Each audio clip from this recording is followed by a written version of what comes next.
Alright, so basically this is how we water the garden. Last year I did it with a ATV and a dump cart filled with 5-gallon buckets. This year we have a loader bucket, so we take this out, fill it with water, and then just use watering cans. I like to water by hand, so that way you know how much each individual plant is getting, because they all have different needs, so I just like to do it that way. Maybe one day we'll have some irrigation systems up here, but at the moment it's just not in the cards, so this is our solution. Alright, so then I just pull my tractor wherever I need it. Right now I'm just going to water all these perennials that we planted up here, and then we'll move on to the actual garden. But I always start here and then just work my way further out. But this is how I like to do it. Simple watering can and a big old loaded bucket of water. And I guess I'll show you guys what all we have planted in here. We went with a mix of English daisies, some creeping phlox. That is a Chinese wisteria, alyssum. A lot of English daisies and phlox though. What we're going for is ground cover.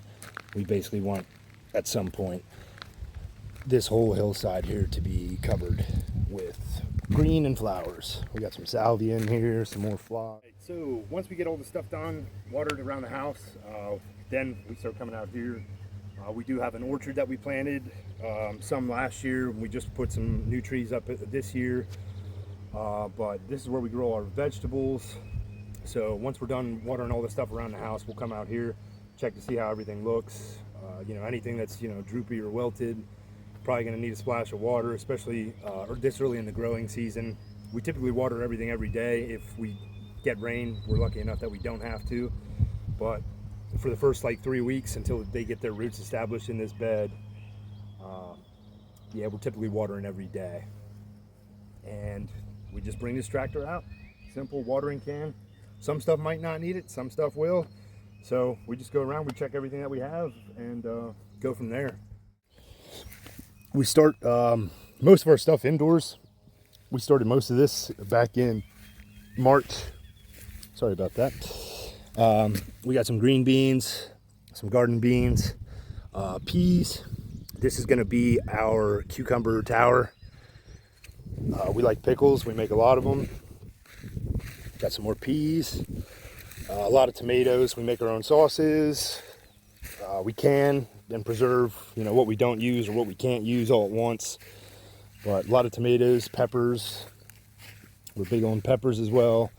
And then Brussels sprouts, broccoli, cabbage, the usual stuff.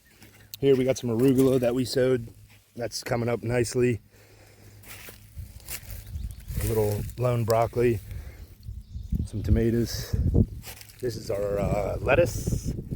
Also germinated very nicely. Got a row of spinach that hasn't come up yet. Radishes have come up. Lettuce is looking frail. That needs watered ASAP. that's our red romaine. Man, that thing took a beating. All right, so yeah, so I'm gonna get to work, and I might check in after that.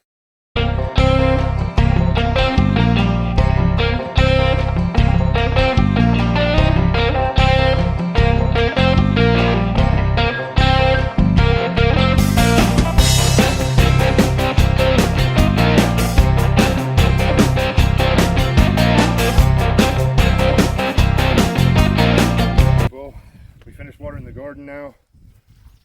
Typically we would go out, we would go back, fill this bucket up again because we are now out of water, and do the orchard.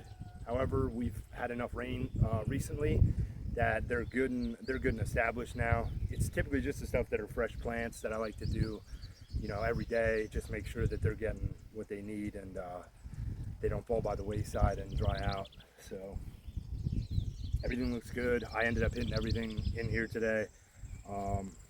But yeah, just pay attention to your plants, and they'll tell you what they need. Typically they told me they needed water, so help them out. And when I say know your plants and stuff, like know what you're growing, one instance comes to mind in particular. A buddy of mine, he threw out the term cucumber tree, and That's what I mean, dude. Cucumber tree. Let me see that one.